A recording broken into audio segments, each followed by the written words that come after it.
Et si Vander n'avait jamais trahi Silco? Dans leur jeunesse, Vander et Silco étaient comme deux frères. Inséparables, ils étaient malgré tout très différents. Alors que Vander prônait des idéaux communautaristes de paix, Silco voulait obtenir la liberté par la force. Au fond, il est évident que les deux souhaitaient la même chose, mais leur vision de l'avenir de Zone n'avait rien à voir. Silco considérait que tous les moyens étaient bons pour arriver à ses fins, là où Vander voulait jusqu'à présent éviter toute forme de violence afin de maintenir une forme de paix, même relative. Et c'est malheureusement ces désaccords qui menèrent Vander à trahir Silco en le noyant dans des eaux toxiques. Cette simple et unique décision extrêmement forte aura des conséquences multiples dans l'histoire de Zone et Piltover. Ça a transformé le paysage géopolitique de la région et a considérablement impacté la vie et l'évolution de certains personnages. Certes, c'est comme ça que Vander a réussi à prendre le pouvoir et stabiliser Zone, mais l'œuvre ne nous dit à aucun moment que la situation n'aurait pas pu être meilleure sans ça. La question étant, est-ce que cette réalité était évitable et si oui, que se serait-il passé ?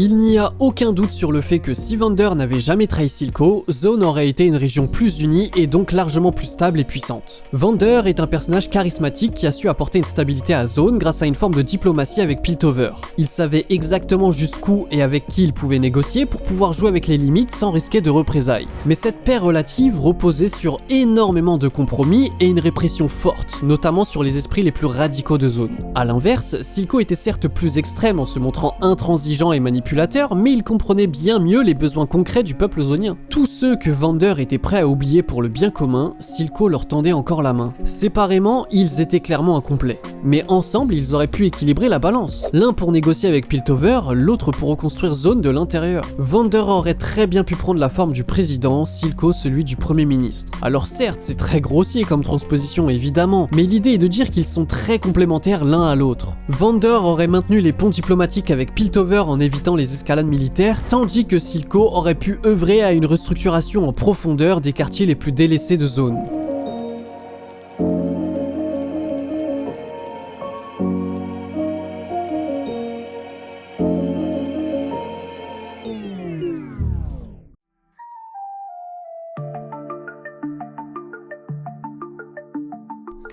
Le Shimmer ayant été créé pour que Silco puisse monter au pouvoir et se venger de Vander, il n'aurait aucune raison d'exister dans ce scénario. Dès lors, les habitants de Zone auraient évité une dépendance malsaine au Shimmer et Warwick n'aurait jamais existé. À la place, Zone aurait eu l'opportunité de se développer de manière plus saine, en investissant dans une industrie durable, peut-être inspirée ou même en collaboration avec les avancées technologiques de Piltover. Les ressources, l'ingéniosité et le génie créatif n'est clairement pas ce qui manque à Zone. Ce qui leur faisait défaut jusqu'alors, c'était la stabilité, le temps et la liberté de construction. Libéré du Shimmer, le peuple aurait pu investir ses talents dans des projets tournés vers l'avenir plutôt que vers la survie immédiate. Piltover aurait même pu aider Zone à se développer en leur apportant leur génie scientifique. Travailler ensemble n'est pas incompatible dans ce scénario, surtout sous cette forme de paix durable.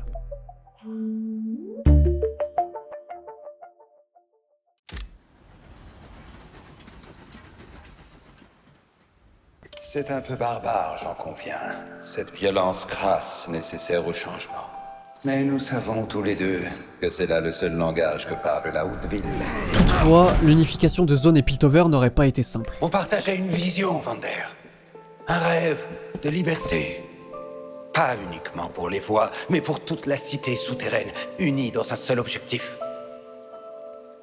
La nation de Zone. Leur histoire ayant été marquée par de fortes répressions, elle est tachée de sang. Des gens vont mourir à cause de toi. Pourquoi? Par orgueil? Pour le respect. Les habitants des deux régions ont forcément des a priori sur leurs voisins qui auraient grandement ralenti les négociations de paix et auraient créé continuellement de nouvelles tensions. La seule façon de vaincre un ennemi plus fort que soi, c'est de n'avoir aucune limite, de devenir ce qu'ils craignent le plus.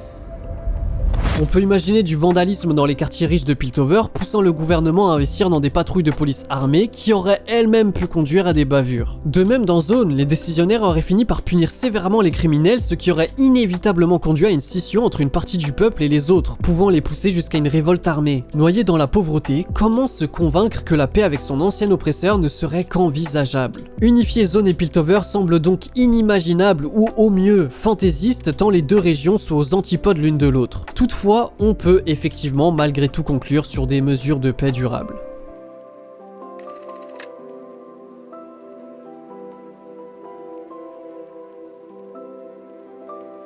Si la paix s'installe, Zone aurait donc en toute logique de quoi se développer durablement. Si le craquette de la gare a réussi à inventer le shimmer au fin fond des caniveaux sans grandes ressources, imaginez ce qu'il serait possible de faire à Zone avec plus d'outils et de stabilité. L'Extech pourrait potentiellement servir les deux royaumes, et même si ce ne serait pas le cas pour des raisons X ou Y, à cause des riches, eh bien Zone pourrait malgré tout s'affirmer comme une puissante région indépendante proposant une industrie forte au service de Piltover. Les échanges commerciaux seraient rendus possibles par des connexions entre les deux régions, et même si ça ne fait pas exploser la puissance militaire du pays, cela rendrait une potentielle invasion de Noxus déjà beaucoup plus compliquée.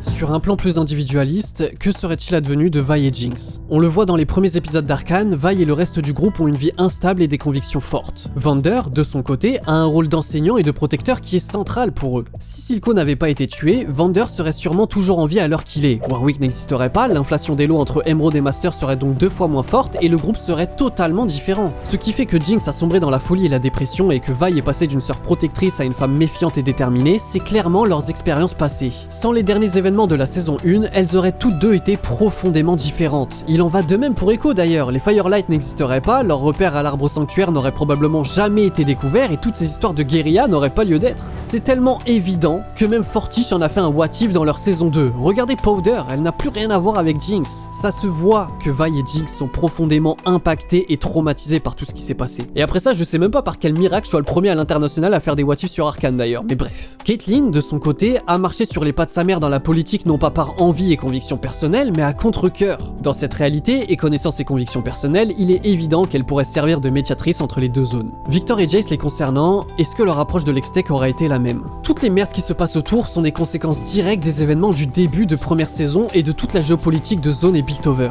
Comme dit plus tôt, l'Extech pourrait servir d'outil de développement, si encore il est découvert, parce que tout part initialement d'un accident.